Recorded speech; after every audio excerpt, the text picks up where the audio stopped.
Vishka, and today we are in Scotland. If you are thinking that in what language I am speaking in the video, that's because I was actually talking in an Indian language, which is Assamese. Whatsoever, just ignore that part. And Palas, why don't you tell that what we are doing in such a beautiful place right now? Hi guys, Palash here. So today we are in a whiskey distillery. It's called the Royal Lochnagar Distillery in Scotland, and we're gonna be taking a tour inside this distillery and we'll try to understand how they make their beautiful whiskey. So let's go! It's Palash here, you can see me now. We are inside a distillery right now. We are very happy that this video has been sponsored by Royal Lochnagar Distillery itself, and here we introduce you to... I'm Claire McCabe, I'm the branch manager here at Royal Lochnagar Distillery. I'm going to take you and show you how we make our special single Highland malt. So first of all, thank you Claire for sponsoring this tour. We'd like to say a few words to our viewers sitting right there and watching us. Well, say well, hello from Scotland. We are a very traditional distillery here at Royal Lochnagar. We have been here for 175 years this year, so it's our birthday. It's a birthday this year! Happy birthday Royal Lochnagar! 175? 175 years old. Yeah. Oh my god, this is amazing. Yeah. So that's the whiskey we make, which is our single malt. Yeah. We will also be going into blends such as Johnny Walker, which I know are very popular back home. Right. Yeah. So, and Claire, what's the difference between single malt and double malt?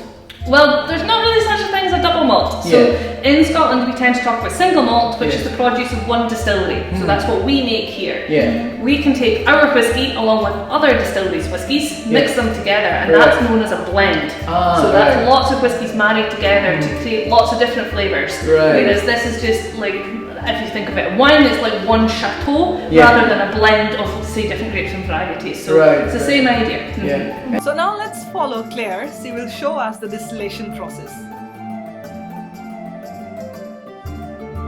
Building as well as this company? And some of the buildings are, yes, but there have been some additions over the years. Okay. But so we were built in 1845 by a man known as John Begg. We were operating as the new Lochnagar Distillery. Queen Victoria and Prince Albert first came in 1848, so 3 years later, and they were invited up and they granted us the name Royal, so we've been known as Royal Lochnagar. She used to visit and she used to mix her whiskey with claret wine.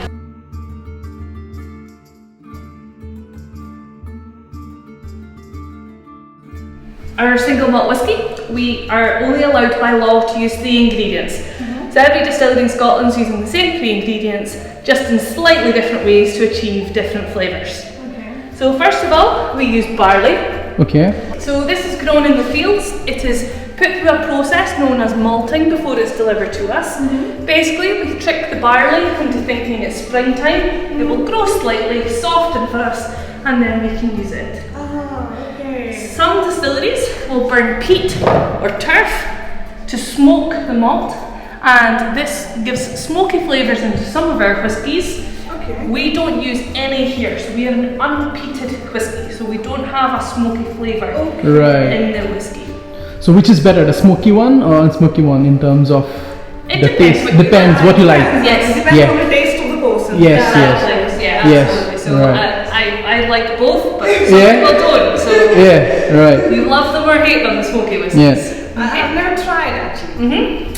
Any whiskey or smoky whiskey? Okay, so we have barley, we need yeast, which is to make it into alcohol, and obviously water. And our water comes from this mountain here, which is known as Lochnagar, so that's where our name comes from. So it's from the mountain, it's about 6 miles behind us here at the distillery. So Royal came from the Queen and Lochnagar came from these mountains. Yes. So the first thing that we do here at the distillery is we are going to take the malt, the barley, and we grind it into a fine flour mixture with the husks through the mill. This is the mill. This isn't the mill we use now, it was our old one, but the one we use is very similar. And this, it grinds it into that flour and husk mixture. And what we will do is add hot water. It will convert the starches and the flours to sugar, and then from there we have the sugars to make the alcohol with. Right. So you don't use this machine anymore? We don't know. This was retired in 1988, Right. but the machine that we have just the next door is very similar. It does exactly the same thing. So the new one is like more sophisticated, automatic? Not really. No? Alright. The milling processes are very simple. It's just two sets of rollers which grind here and also here. So it's the same sort of process which goes on just next door. Right. So it's just a slightly newer machine. This was quite old, so they've just replaced it. Right. It's the same process. And even the one we are using is still from 1988. So if you follow me through here, we're going to follow the ground barley, which we call the grist. Guys, now let's go and check out the main distillation process. That's the mill, right? Where you put the... This is the mashing process. This is where we're going to add the ground barley, the grist, with the water. Yeah. And we basically make it into like porridge. Okay. And for how many hours you do this? It will take roughly about 8 hours. So we'll put in 5.4 tons of the ground barley and about 20,000 litres of water. And it will be at 63.5 degrees Celsius. And that will convert the starches into the sugars that we need. Now this mash tun here is a traditional style with no copper top or silver covering the mash tun. So it's one of the most traditional left in Scotland. Okay. It basically works like a big coffee pot. So we're putting the ground barley and the water in. Through the bottom, the sugary water's coming through, but the barley will stay in here. So it's like a huge coffee filter. The sugary water, we're going All the waste would go down, you mean to say, right? Yes, so we keep the waste in here. But what we're wanting is the sugary water. Going down, right, like coffee, Like coffee, exactly. So we're going to take the hot sugary water across here. We don't waste the barley that's left in the mash tun. That will be sold to farmers and it will be used to feed animals. So nothing is wasted? Nothing's wasted, no. So we'll take the hot water, we cool it down in this machine here, we add the yeast, and that's all of our ingredients added in. Right. Yeah. So the smell, what's the smell? It's for the barley? It's the fermentation process here. So we've taken the sugary liquid, the yeast, it comes in through this red pipe here, and in either one of the two wooden vessels. They hold about 28,000 litres each. Right. So they get about 5 metres in height. They'll go beneath the floor. Right. So the red line is the yeast and the product, right? Yes. And the white line? The white line is just a return line for cleaning. For cleaning. For cleaning. So it's just for flushing it through. But the red line is the most important one, and it will add it into either one of the two washbacks. You know, back in our place in Assam, we have a traditional drink. It's called rohi or haz. So it is made from rice. Okay. Basic, simple. They just, it's very traditional from the countryside or from the village area. It is, yeah. Oh my. And this is a cold day outside. When it's hot outside, it's even hotter. So the wash, the simple beer that we have made, we're going to keep in this tank, the wash receiver. We split it into 4 batches, and we're going to take it and put it into the wash still. This is like a big copper kettle. So inside we heat it with a coil of steam, and we're going to heat it up. It's going to start to bubble and froth. We will see it in the glass here.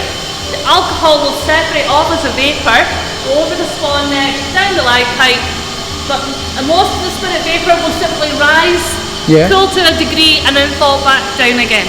Right.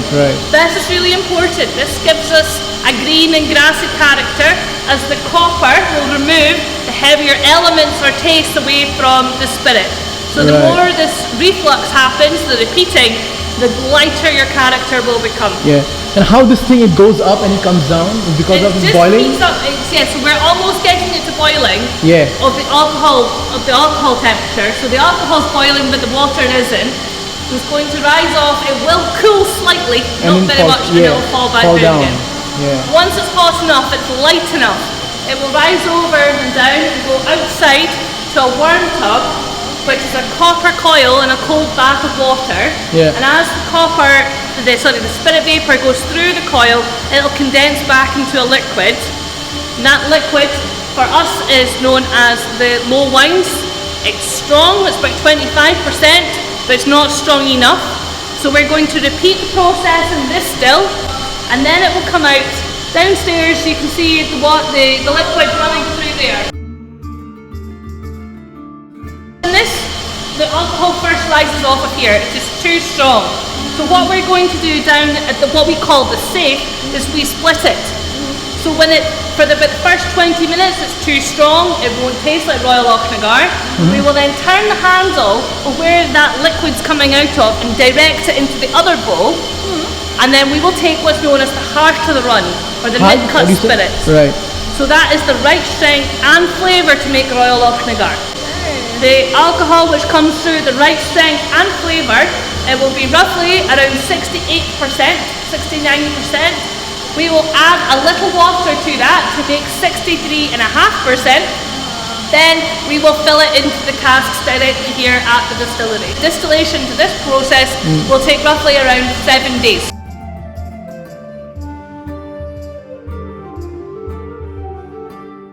Ooh, look at this. So you keep the whiskies over here in the barrels. So this is where we fill them, and we do keep some of them here. But first of all, say we fill it just by gravity. There's no electricity, no pumps. You just simply open the taps. We open this, drop these down, and then we will fill one of these casks. Right. So these are 500 litre European oak sherry refill butts. The butts just means the 500 litre tarn. So there are different sizes of these casks, but these are the ones that we use. They're known as butts. Okay. So we're going to fill 14 of these on a Tuesday and 14 on a Friday. Once they are filled, we will close them with a bung. We'll hammer that so it's closed. Then they will be held across here in the duty-free warehouse. So these are all whiskies right They're now. all whiskey and they're all full. Do you need any kind of a sort of a specific, wood to make all this? Yes. Right. So we need to use oak, and we have to use oak by law. Okay. So we tend to use European oak, which gives us a nice, rich, fruity character and a darker colour as well. Okay. And that's the casks that we That are also using. it plays a very important role, right? Yeah, absolutely. Yes. We cannot make whiskey without oak. Yes. It must be held in these casks for a minimum of 3 years. Yes. And bottled in Scotland before we can call it single malt whiskey. Look at the view. Look at the view. You are really going to miss it if you're not coming here. If you're not visiting here, then you are absolutely going to miss something a big deal. Yeah. So you should visit Royal Lochnagar to see Yes. the distillation process of Exactly. their Scotch. Yes.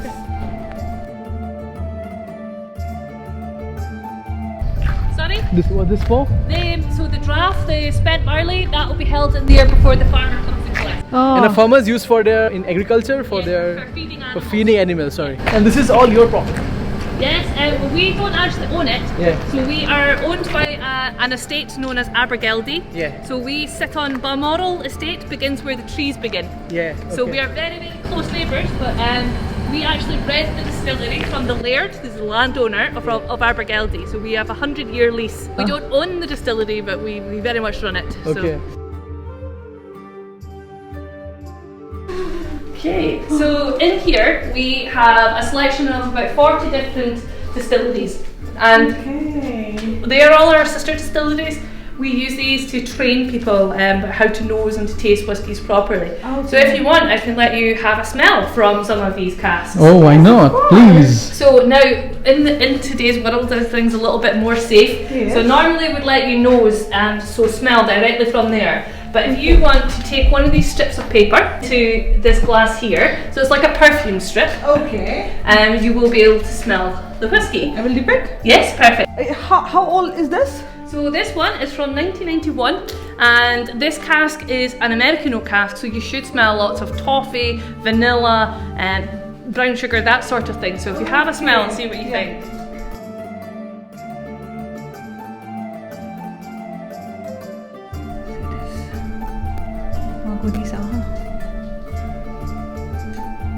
What do you smell? It's good? Yes. It's really. I can smell the vanilla. Yeah, of course. Some kind of chocolate. Yeah, like a milk chocolate. I'm going so deep into this. Good, So you're doing enjoying a it. deep analysis, huh? Yes. Yeah. Because I have never tried it, so I'm more curious than him. you Yeah, know? good, that's good.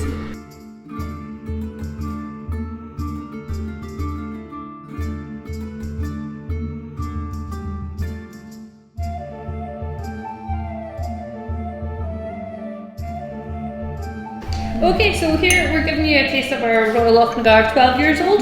This is our standard bottling, and hopefully you should be able to smell the green grassy character we've been spoken about throughout the distillery. It may come across more like apples or apple pie in the 12-year-old. So give it a taste first of all with no water added and see how you find it. Well, in Scotland, we say Slan Shiva. So in Scotland we say Slang Shiva. Perfect! Yeah. Shiva. Yeah. Slan Shiva. Slang Shiva. Perfect. It means good health. Good health. Good health.